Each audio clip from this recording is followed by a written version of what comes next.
চাঁদপুরে বন্যার পানি নেমে যাওয়ার সাথে সাথে দৃশ্যমান হচ্ছে ক্ষতচিহ্ন। বসতবাড়ি হারানোর শঙ্কায় হাজারো পরিবার।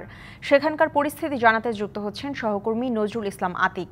আতিক, দুর্গত এলাকার চিত্র কেমন দেখছেন, আর হাসপাতালে বন্যায় আহত বা পানিবাহিত বিভিন্ন রোগে আক্রান্তদের চিকিৎসা সেবা কেমন দেখছেন, বিস্তারিত জানাবেন।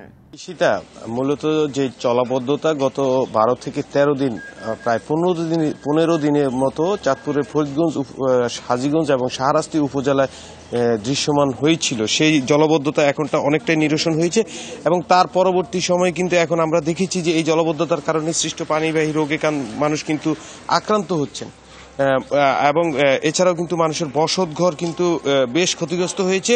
আর যদি বর্তমান সিচুয়েশনের কথা আপনাকে তুলে ধরার চেষ্টা করি, সেটা হচ্ছে যে মানুষ কিন্তু যে দূষিত পানির কারণে বিভিন্ন চর্মরোগ, কলেরা, ডায়রিয়া সহ নানান রোগে আক্রান্ত হচ্ছেন এবং তারা কিন্তু নিকটবর্তী স্বাস্থ্যকেন্দ্রে আসছেন। তবে একটা বিষয় আমি লক্ষ্য করেছি, গতকাল আমি চাঁদপুরের ফরিদগঞ্জ উপজেলার বেশ কয়েকটি ইউনিয়ন এবং গ্রাম ঘুরেছি। সেখানে আমি দেখতে পেয়েছি যে মানুষ কিন্তু এই যে বিশেষজ্ঞ চিকিৎসকদের কাছে আসার যে একটা অনীহা দেখা দিয়েছে তাদের মধ্যে, তারা কিন্তু স্থানীয় পল্লী চিকিৎসকের কাছ থেকে বিভিন্ন সেবা নিচ্ছেন অধিকাংশ রোগী। তবে এক্ষেত্রে কিছু কিছু মানুষ স্বাস্থ্য কমপ্লেক্সে আসছেন। আমি কথা বলবো চাঁদপুর ফরিদগঞ্জ উপজেলা স্বাস্থ্য কর্মকর্তা আসাদুজ্জামান জুয়েলের সাথে।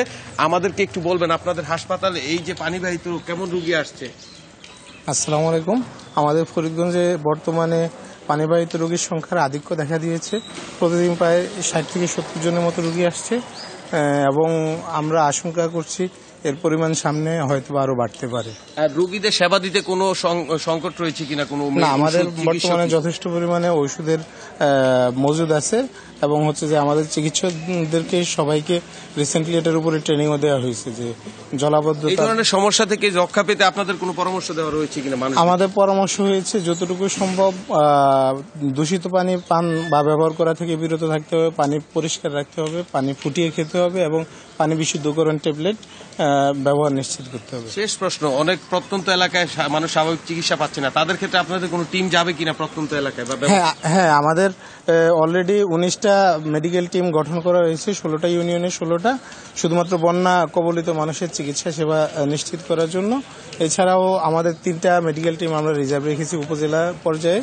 আমাদের মোবাইল ভ্রাম্যমাণ যে টিমগুলো আছে সেগুলো ইউনিয়নের বিভিন্ন আশ্রয় কেন্দ্রে বা বিভিন্ন জলাবদ্ধতায় বিচ্ছিন্ন স্থানে যারা বুঝতে পেরেছি কাজ করছে।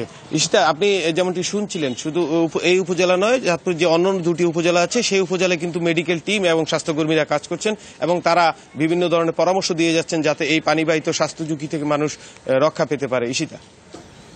আতিক, আপনাকে ধন্যবাদ।